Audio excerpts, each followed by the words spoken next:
Let's just get this disclaimer out of the way first. This is not legal advice. All the information presented in this video is for educational and entertainment purposes only. Now, for the Moors of the Americas, mainly the Moors of the Northern American territories.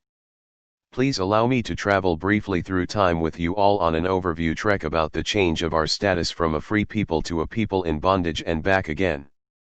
First, let's look at our current state of affairs. Many of us are quite aware of the many injustices currently befalling our people. Examples: being unable to afford anything other than low-income housing, law enforcement killing our people in the streets, sometimes in our own homes, court cases that seemingly never end, child support, division of our families, traffic fines, difficulty finding steady work, public education system failing to teach us truth and what we need to free ourselves from the system. Being treated with, let's say, less than VIP status even when just going to the grocery store or dining in restaurants. Needing to depend on the system for our very welfare. The list goes on. Let's have a brief overview of what happened to us from the time the colonizers came up until this point, and then travel back through time to explain how we will arrive at our redemption. Before the colonizers arrived, we had a paradise in the Americas. Beautiful, virtually untouched rolling landscapes, crystal clear waters along the coasts, peace and harmony with nature, law and order, beautiful architecture, modern amenities, pyramids, and ancient mounds. We had freedom to travel, over 500 nations/tribes, nationality, freedom from tyrannical government, families, no perpetual debt, and wealth beyond measure.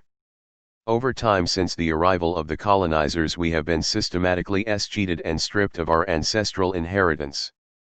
As the colonizers pushed inland, we lost control over our beautiful ancestral homelands.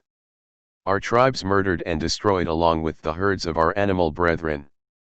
We were also eventually stripped of our nationality, alongside that, the loss of our freedom, much of our culture, and customs, the ability to keep our families together, clothed and fed.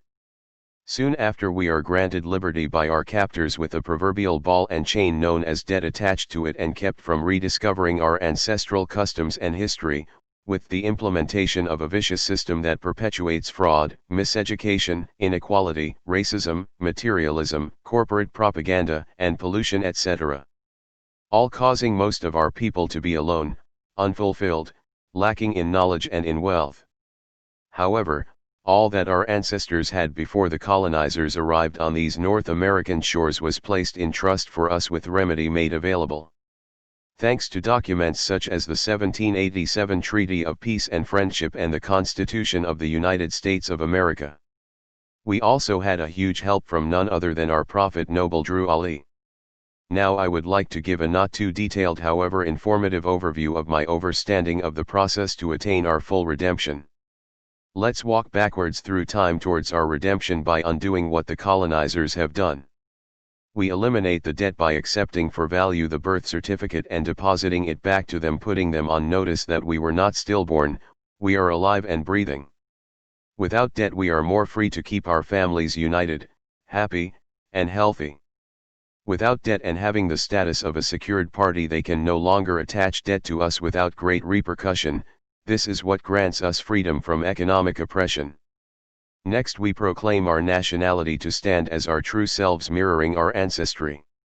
Once we attain this, we get together as tribes with trusts for which we acquire 98 numbers for dealing with tax issues, acquiring funds that are due us from the establishment, properties, establishing a state within which we are foreign nationals and immune from prosecution from the colonizers' establishment.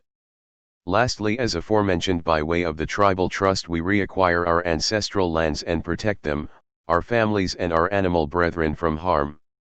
Love, truth, peace, freedom, and justice, Moors. Thank you Yahweh Bahasham Yahweh Shai, and thank you for watching.